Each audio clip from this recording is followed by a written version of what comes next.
Seahawks Today by Chat Sports is sponsored by HexClad. Get 10% off and use the promo code CHAT at checkout. We'll tell you more about HexClad coming up later on in today's show. We have the latest Seahawks news and rumors as we are going to be talking about the possibility of bringing George Fant back to Seattle.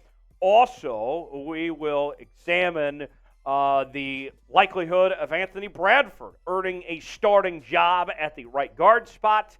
And could this be a breakout campaign for Boye Mafe as he enters his second year with the Seattle Seahawks? We'll examine all of that and more coming up in a matter of moments. Before we do, folks, we are right on the verge of 38.5 thousand subscribers here on Seahawks Today, but we need your help to get there. Subscribe now for free for the latest happenings on your favorite team with daily news and rumor segments, live shows on Wednesdays at 6 p.m. Eastern, 3 p.m. Pacific.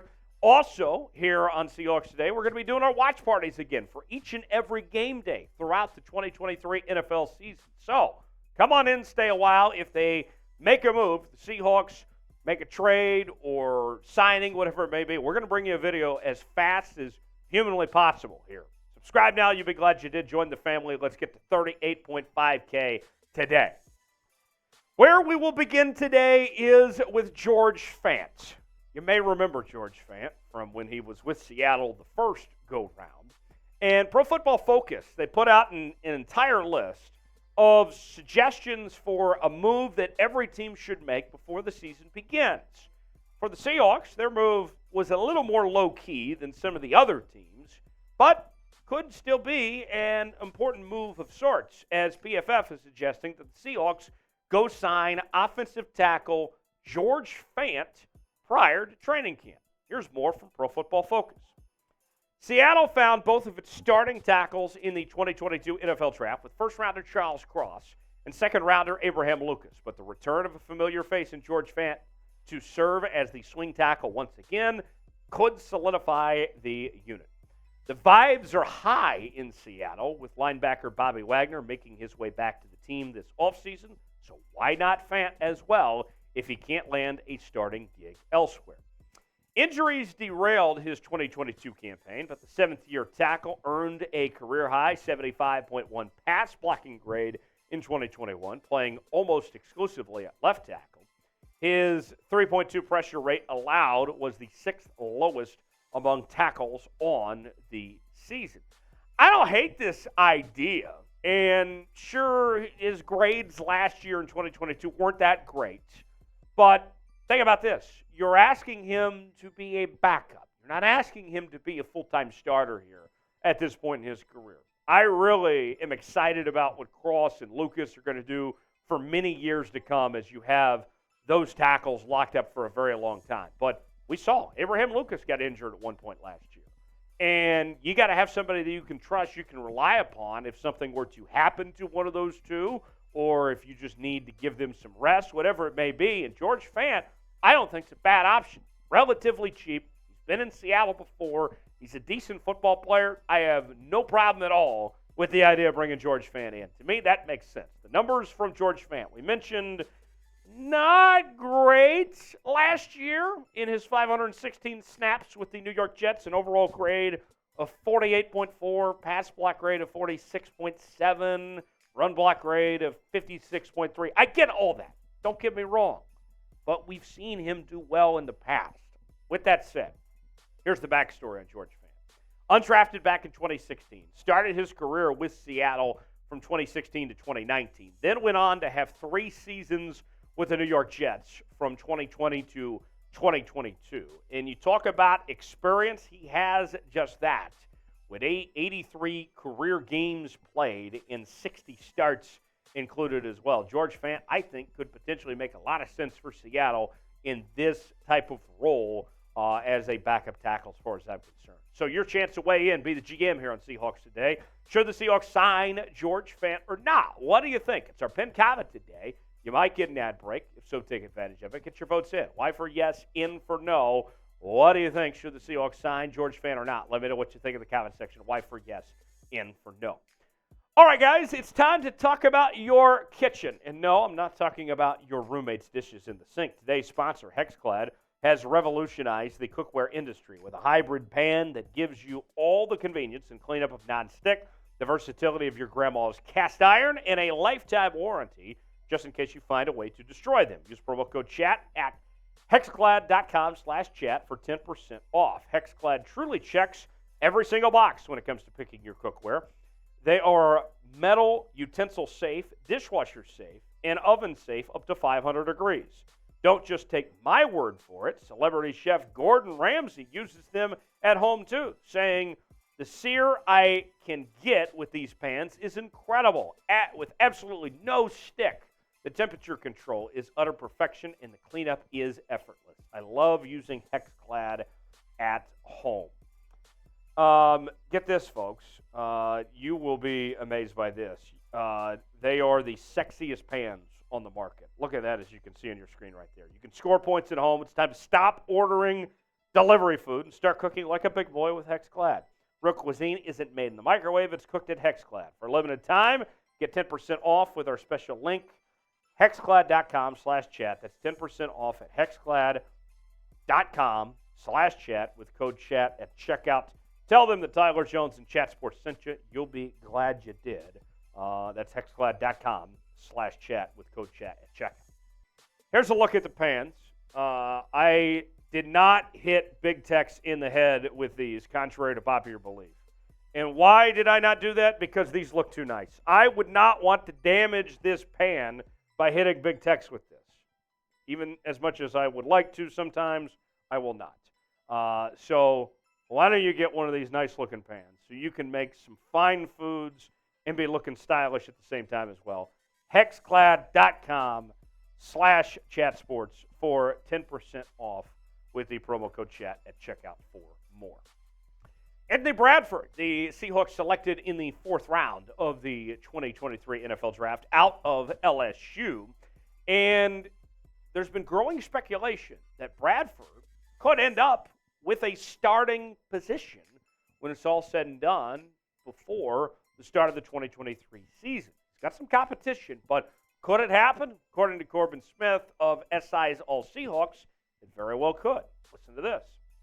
Talking to line coach Andy Dickerson's teaching and rapidly improving, Bradford quickly gains ground on Phil Haynes after opening his first training camp with the second-team offense, eventually jumping his veteran counterpart on the depth chart for Seattle's preseason finale and joining fellow guard Damian Lewis as the latest LSU alum to win a starting job at guard on day one. And that is a best-case scenario situation there for Bradford.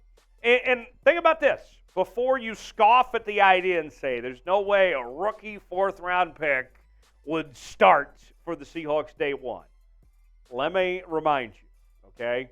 We have seen time and time again, case in point Tariq Woolen and Abraham Lucas and Charles Cross just last year, that if you're good enough, it doesn't matter how young you are or where you got drafted, Pete Carroll and company have shown they're not afraid to play young players and give them playing time right away.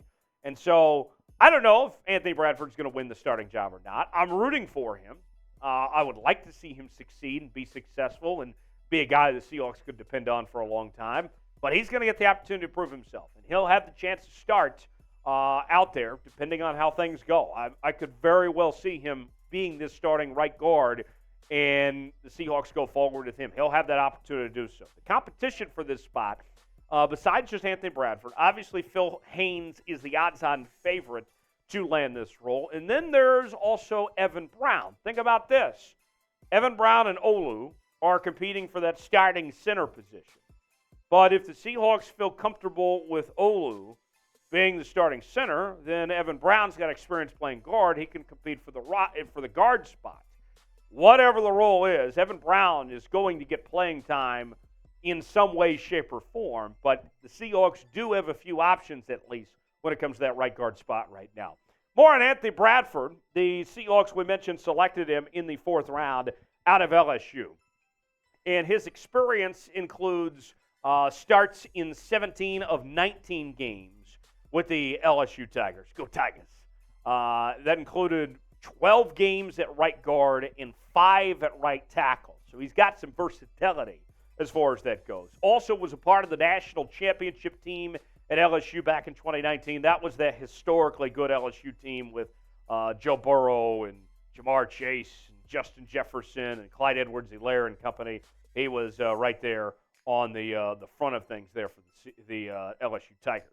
According to PFF, listen to this. The numbers for Bradford of what he did this past season with the LSU Tigers in 815 snaps had an overall grade of about 65.1, pass block grade of 51.7, and a run block grade of 70.0. So while we talk about Abraham Lucas and Charles Cross, their strength being pass blocking, Anthony Bradford could be a nice mix of sorts of the fact that his strength comes from the run blocking end of things. So who's going to be the starting right guard for the Seahawks? Will it be Anthony Bradford? Will it be Phil Haynes? Or will it be Evan Brown? Weigh in the comment section. Tell me who you think is going to be the starting right guard when the season begins. Type AB for Anthony Bradford, type PH for Phil Haynes, or type EB for Evan Brown. Let me know what you're thinking one way or the other in the comment section, who you think will be the starter for Seattle week 1 at the right guard position. Lastly, on today's show, let's talk about Boye Mafe. Last year, the Seahawks selected him in the second round of the draft out of Minnesota. And USA Today did a piece detailing every team in the National Football League, all 32, who they believe will be the breakout player of the year for each team. For the Seahawks, they pointed to Boye Mafe as the guy being the breakout performer for Seattle this upcoming season. Tim Weaver of Seahawks Wire had this to say: we saw occasional flashes of potential brilliance from Mafe during his rookie year, especially during Seattle's first preseason game. Mafe has plenty of competition for playing time under clear number 1 outside linebacker Uchenna Nwosu, but he has the physical skill set to set himself apart from the herd. Mafe will have to push his way past both Darrell Taylor and rookie Derek Hall over the summer, but if he can manage that, he can just earn a long-term starting role for Pete Carroll's defense. I got to tell you, I'm very optimistic that Mafe can bring explosiveness with power, in that he can be a rush bully that this Seattle defense needs. We've seen flashes. I think we all point to, granted it was a preseason game, but that preseason game against the Pittsburgh Steelers when he just jumped off the film last year, okay? We've seen the bits and pieces. Now it's a matter of putting it all together. Last year, his grades from PFF, okay, included an overall grade of around 66. Run defense grade was close to 73. Tackle grade at 61. Pass rush grade at 54. I'm very, very intrigued about Boye Mafe to see what he could potentially do as far as that goes. So, what's your confidence level in Boye Mafe? Scale it for me in the comment section, 1 through 10, what your confidence level in him will be this upcoming season, if we're going to see him be that breakout player that USA Today thinks he will be. Hit me up on social media, Twitter, Instagram, and Facebook at Tyler Jones Live. You can find me there, and I'll see you next time right here on Seahawks Today.